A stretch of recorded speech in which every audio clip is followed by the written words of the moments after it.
Something you have in the book that I don't know how many people know this. It wasn't necessarily covered up, but it feels like it just wasn't talked about a lot. Is we find out later everything goes wrong, we know what happens.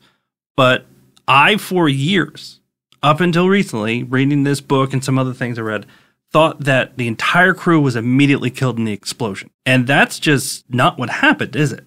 Yeah, that's almost certainly not what happened, no. That is the case, because the way the story was reported initially and the way NASA officials allowed people to think about the accident was that there was a catastrophic explosion that made the entire shuttle and the solid rockets in the external tank, the whole thing just disintegrated in a massive fireball, and everybody aboard was instantly killed.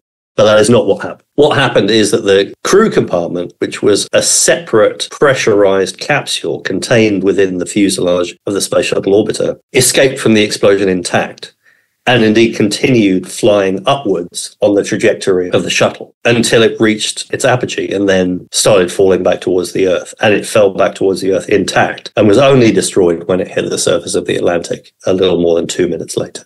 We know this because there was actually systems on there where, specifically a life support system that was flicked on by somebody, proving that somebody was at least conscious after this all happened to switch on one of the other crewmates' life support system. I mean, so it's not even really conjecture. There is scientific proof that somebody was at least still alive when this all happened. Yes, there's definitely engineering evidence from the investigation that suggests that one of these pieces of breathing apparatus was turned on by someone after the explosion took place. We can't say for sure whether or not all of the crew were conscious after the disintegration of the spacecraft, but it seems that at least one person probably was.